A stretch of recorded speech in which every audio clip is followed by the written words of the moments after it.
मेरे हरियाणा के भाइयों बहनों, जैसा आपको पता है कि हर बार हम लोग शनिवार को किसी न किसी विषय पर चर्चा करते हैं, तो आज मैं ऐसे सब बंधुओं के साथ अपनी चर्चा में शामिल हो रहा हूं जिन्होंने कभी भी किसी संकट के समय डायल 112 जो हमारी पुलिस की व्यवस्था है उसका उपयोग किया हो और इस आपातकालीन त्वरित सहायता प्रणाली जो इमरजेंसी रिस्पांस सिस्टम का जो एक भाग है उसकी सहायता ली होगी। तो आप सब लोगों से मैं आज बात कर रहा हूं और आशा करता हूं आप प्रसन्न होंगे। आपका मैं हार्दिक अभिनंदन करता हूं। भाइयों बहनों, हम सब जागरूक नागरिक हैं और आज जिस प्रकार की सेवाएं ये तंत्र के द्वारा, शासन के द्वारा दी जाने लगी हैं, उसमें टेक्नोलॉजी का बहुत बड़ा उपयोग है। एक समय होता था जब भी कभी कोई हम संकट का सामना करना पड़ता था तो हम पुलिस को बुलाने के लिए अथवा एम्बुलेंस बुलाने के लिए, किसी प्रकार की सहायता के लिए हमको घंटों घंटे लग जाते थे और कभी कभी तो दूर दराज गाँव में दिन भी बीत जाता था, तब जाकर के कहीं पुलिस की मदद मिलती थी। लेकिन अब टेक्नोलॉजी इतनी आगे बढ़ गई है कि हमको एक नंबर दिया गया है 112, और इस 112 पर हम डायल करते हैं तो सीधा वो एक केंद्रीय व्यवस्था के अंतर्गत जाके हमारी कॉल पहुंचती है और फिर जिस भी प्रकार का संकट हो उसको दूर करने के लिए हमें सहायता दी जाती है। चाहे वो फायर ब्रिगेड की सहायता हो, हमें मेडिकल हेल्प की आवश्यकता हो, पुलिस सहायता की आवश्यकता हो, ऑन द स्पॉट मदद करने के लिए कोई ना कोई गाड़ी हमारे पास तुरंत पहुंचती है। अब ये जो आपातकालीन सहायता है, हरियाणा के नागरिकों को संकट में से बाहर करने के लिए हमने इसको 12 जुलाई 2021 को ये प्रणाली जो है इसका शुभारंभ किया था। हम जानते हैं कि इससे पहले अलग अलग ऐसी इमरजेंसी सेवाओं के लिए अलग अलग नंबर होते थे, लेकिन देश के प्रधानमंत्री श्री नरेंद्र मोदी जी ने ऐसा एक आह्वान किया था कि एक देश एक आपातकालीन ये व्यवस्था, ये एक सिस्टम ये शुरू होना चाहिए और उनके ही आह्वान पर अब पूरा देश 112 नंबर के साथ जोड़ दिया गया है। इससे पहले चाहे वो पुलिस कंट्रोल रूम के लिए 100 नंबर होता था, अग्निशमन सेवा के लिए 101 नंबर होता था, एम्बुलेंस सेवा के लिए 108 नंबर था, ट्रैफिक हेल्पलाइन के लिए 1073 नंबर था, महिला हेल्पलाइन के लिए 1091 नंबर था, साइबर हेल्पलाइन के 1930 नंबर था। तो ऐसे सब नंबरों को जोड़ करके अब 112 इसको शुरू किया गया है। अब ये न केवल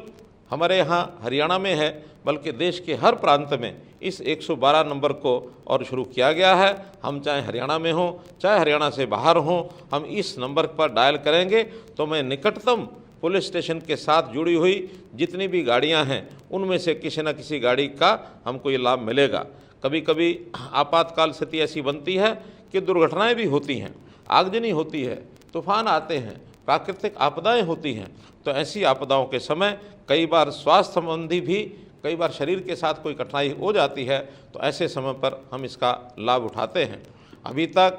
जुलाई 2021 से हमने जो विश्लेषण कराया है तो इसमें लगभग 1 करोड़ लोगों ने इस कॉल को करने के लिए और अपना प्रयत्न किया। उसमें से बहुत सी कॉल्स की आवश्यकता गाड़ी भेजने की रही और बहुत सी कॉल्स का निपटारा केवल टेलीफोन पर भी हो जाता रहा है। तो अभी तक जिनको इस सेवा का लाभ उठाने का मौका मिला है, कोई ना कोई सहायता तुरंत अकस्मात उसके स्थान पर पहुंची है, तो ऐसे 15,13,000 लोगों को इस आपातकालीन सेवा का लाभ मिला है।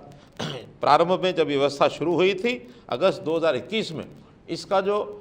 एवरेज टाइम था किसी भी गाड़ी को पहुंचने का शहर में अथवा गांव में 16 मिनट और 14 सेकंड का ये समय था, जो घट करके हमारी जो सारी टीम है उसने अपनी फुर्ती, चुस्ती और अपनी तत्परता दिखाते हुए सब चीज़ों में सुधार करते हुए अब ये जो एवरेज टाइम है 8 मिनट 12 सेकंड का हो गया है। यानी हम कहीं भी किसी भी दूर दराज के हरियाणा के कोने में होंगे तो हमारी 112 की सेवा, उसमें किसी प्रकार की सहायता हमको लगभग 8.5 मिनट में तुरंत उपलब्ध होगी। ये एक ऐसी सुरक्षा प्रणाली है कि सबको इसका जो लाभ है ये तुरंत मिलता है। हमने शासन में आने के बाद एक प्रकार का एक संकल्प लिया था कि आम आदमी की जो आवश्यकताएं होती हैं उन आवश्यकताओं में शिक्षा है, स्वास्थ्य है, सुरक्षा है, स्वाभिमान है, स्वावलंबन है, तो ये सब चीज़ें हमने 5S के रूप में जोड़ी थी। हम देखते हैं कि इसमें सुरक्षा एक बहुत ही महत्वपूर्ण ये विषय है। तो इस सुरक्षा को किस प्रकार से सुनिश्चित किया जा सके,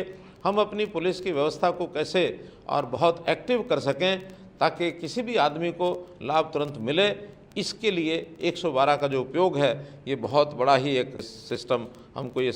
मिला है। तो हम इस 24 घंटे की ये जो सहायता है, इस सहायता को देने में जिन लोगों ने भी इसके सहयोग किया है, चाहे वो पुलिस की गाड़ियाँ, उनके ड्राइवर हैं या हमारे पुलिस पर्सनल्स हैं, साइबर सेल में बैठे हुए लोग हैं, जो भी टेलीफोन की व्यवस्था को करने वाले लोग हैं, जो भी इसमें सहयोग करते हैं, मैं उनका सबका आभार प्रकट करता हूं कि इस प्रकार की सेवा और ये दी है जिससे लोगों को एक ऐसा एक लाभ मिला है। और उस लाभ में आप लोगों को भी निश्चित रूप से इसका जो लाभ हुआ है, आपके मन के अंदर कहीं ना कहीं ये विचार ज़रूर आया होगा कि अगर ऐसा लाभ समय पर न मिलता तो शायद इस संकट के कारण से कितनी बड़ी हानि हो सकती थी। आपने उसका लाभ उठाया है और मैं तो ये भी कहूँगा कि आपने उठाया, अच्छी बात है। आप अपने आसपास के और लोगों को भी, अपने मित्रों को, अपने दोस्तों को, पड़ोसियों को, सबको ये बताएं कि कभी भी ऐसे संकट के समय हम 112 डायल करके और उस संकट को दूर कर सकते हैं। पुलिस हमेशा आपकी सहायता के लिए तत्पर रहती है।